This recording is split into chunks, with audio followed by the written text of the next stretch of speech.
bienvenue sur Fun Time. On se retrouve aujourd'hui pour le premier épisode de 10 minutes pour une vie.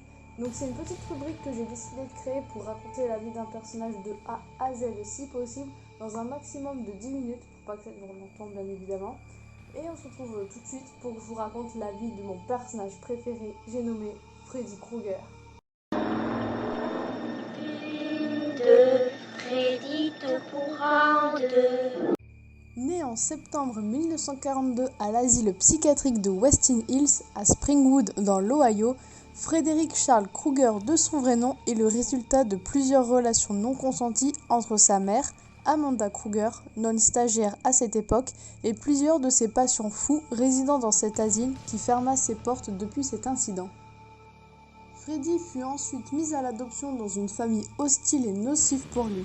Il sera également le souffre-douleur de ses camarades de classe et à cet âge déjà précoce, il commencera à montrer des signes de sadisme en éprouvant du plaisir en tuant de petits animaux et en s'automutilant.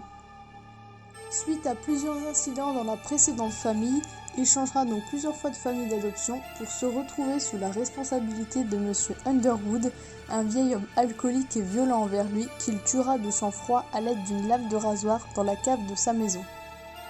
On peut donc dire que c'est à partir de ce moment-là qu'il commencera sa carrière de tueur en série. Le temps passa et il travailla dans une école primaire de Springwood en tant que concierge. Entouré d'enfants qui l'adoraient à sa manière, il montra un tout nouveau visage afin de gagner leur confiance pour pouvoir les emmener dans son repère. Environ une vingtaine d'années plus tard, il se mariera avec Loretta et il aura une fille nommée Catherine Krueger qui se renommera plus tard Maggie Burhouse. C'est durant cette période que Krueger confectionnera son arme fétiche, à savoir un gant de jardinage pourvu de lames de couteau. Il s'en servira pour mettre à mort une vingtaine d'enfants du quartier, donc de la rue Elm, après les avoir enlevés. Il utilisera la chaufferie dans laquelle il travaille comme lieu pour commettre ses méfaits. Sa femme Loretta découvrira ses manigances et mourra pour avoir bravé l'interdit de la cave de leur maison. Freddy l'abattra alors à mort sous les yeux de leur fille, âgée de 5 ans, qui elle aussi découvrira l'horreur dans la cave.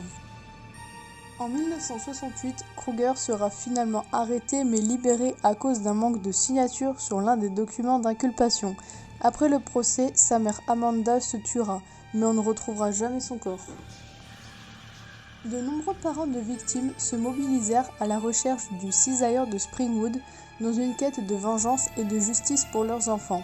Ils le retrouvèrent cloîtré dans la chaufferie abandonnée et décidèrent d'y mettre le feu par l'essence pour ne lui laisser aucune chance. Freddy, alors pris au piège des flammes, décédera. Ses ossements furent cachés par tous dans une décharge automobile. Mais la peur, toujours présente dans les mémoires des résidents du quartier, permettront à Freddy de réapparaître dans les cauchemars de leur progéniture grâce au pacte réalisé avec les démons du rêve qui lui permettra de revivre dans les rêves et de devenir quasi immortel avec de nombreux pouvoirs. Il assassinera de nouveau par le biais des cauchemars avec davantage de sadisme. S'en suivra une centaine de meurtres au fil des années dans des conditions toujours plus énigmatiques. Et c'est à partir de là qu'il devient un véritable croque-mitaine.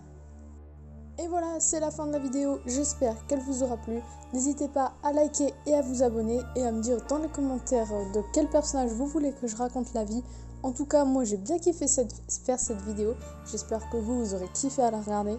Et on se retrouve bientôt pour une nouvelle, et comme dirait Freddy, surtout, ne cessez pas de rêver.